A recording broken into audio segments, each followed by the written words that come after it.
My office complex was a quiet little hub of professionals. Accountants, designers, a few tech startups. I kept it tight, leased most of it to reliable tenants, and prided myself on having smooth operations. That is, until HOA Karen got involved. It started with a call from my property manager.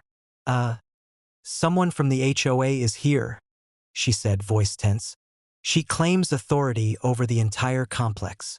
I nearly dropped my coffee. "Authority? Over my property?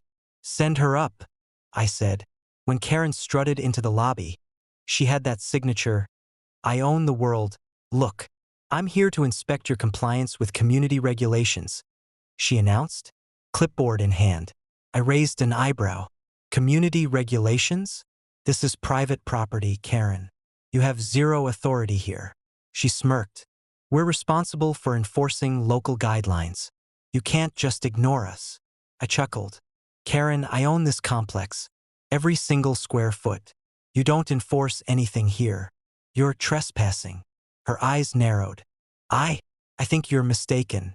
You'll see when the authorities arrive."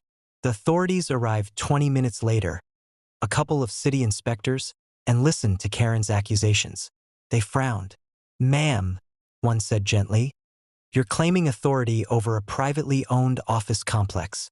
That's not how law works." Karen's face turned red. I have the right to ensure zoning compliance." "Yes," said the inspector, "but you do not have the right to enter someone else's property without permission." "Sir, can you confirm ownership?" I pulled out my papers, signed, sealed, notarized, the whole shebang. I even had the digital deed on my tablet.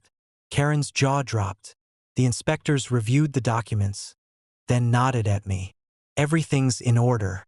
You have full authority over this property." "Ma'am," they said, turning to Karen, "you are trespassing." Karen sputtered. "You can't. This is outrageous." I smiled politely. "You just found out that sometimes reality is." After the inspectors escorted her out, she tried calling my office repeatedly over the next week. Each time, I politely informed her that I did not accept HOA claims, notices, or fines. Eventually, her calls went unanswered, and her board members started emailing me for explanations. They weren't happy with Karen's antics, especially since she hadn't mentioned that the property lease agreements explicitly made me the sole authority. It got better.